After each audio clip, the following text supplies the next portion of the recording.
Today in news. There is many weight loss program in line, but according to the public opinion poll in 2016, the weight loss program provided by egimport.com ranked first and most effective system to lose weight fast and easy. Many doctors praised the program effectively. Also, too many of those who tried the program, they said was more effectiveness of the program has changed their lives. You too can learn more about the program. Just go on egimport.com and try it. Now we will watch one of weight loss advices. Remember best weight loss program in egimport.com. Obesity appears to be deadlier than experts thought, according to a new study in the American Journal of Public Health. While previous estimates put the mortality rate of obesity at around 5%, researchers from the Columbia University Mailman School of Public Health in New York City found that the death rate is actually closer to 18%, meaning that nearly 1 in 5 obese people will die of obesity and associated conditions such as heart disease and diabetes. Lori Wells worries that she could one day be a case in point. Concerned about how her weight is affecting her health, she has tried to take control of it. I was having angina, IBS, and high blood pressure before I started losing weight, she said. I worried, because I thought that if I kept my lifestyle up, diabetes was going to be next on the list. She was 55 years old when she decided to take a stand and do something about her weight. At 280 pounds, she had heart problems and was unable to accomplish some day-to-day tasks. 3 years later, with the help of the South Beach diet, she managed to lose 75 pounds. However, her celebration was short-lived.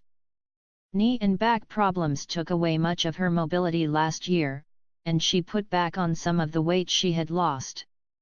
I became confined to a wheelchair while I waited surgery on my herniated disc, said Wells, now 60.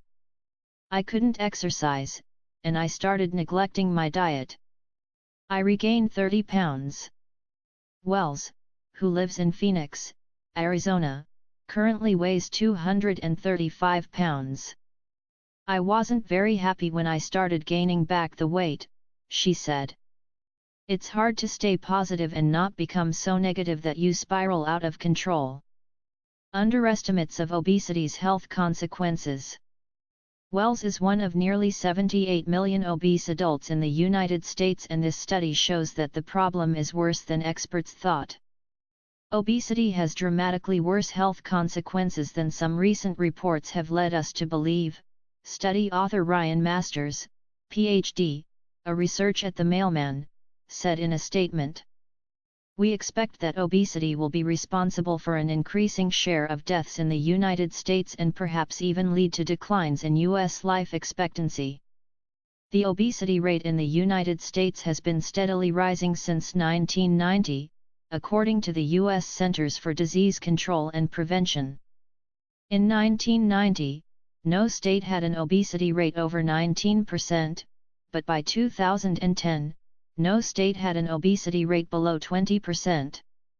It's a worrying trend, said Stacy Breathauer, MD, a specialist at the Bariatric and Metabolic Institute for the Cleveland Clinic.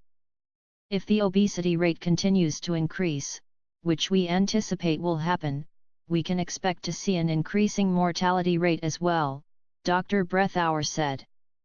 The magnitude of the increase may be less, but there are so many obese and overweight teens who will continue to be obese as adults. In addition, Breathauer said, the Mailman study also refutes the idea that obese people can escape the negative health effects and be fit and fat. This study shows that even being overweight is associated with higher mortality rates, he said. All along that spectrum of being overweight or obese, there is an increased risk of mortality and health problems. Can fear of dying be a weight loss motivator? For Wells, the study's findings are a reminder of not only of how far she's come, but also how far she still needs to go. I am motivated by continuing to do things that will improve or maintain my health, she said. Just because I may slip up one day, I can start over the very next bite. I can change direction in a moment. I don't use a slip-up anymore as an excuse to throw everything away. I give myself permission to be human and move on. I know I am capable of success. And she tries not to use her fear of death and disease as a motivator. Mortality rates might spur me to get moving, but improving my quality of life and giving myself the ability to do what I want to do is what really keeps me going, said Wells. If you gave me a choice of living to 100 but being in pain, or living to 90 and still being able to travel, I'd pick 90.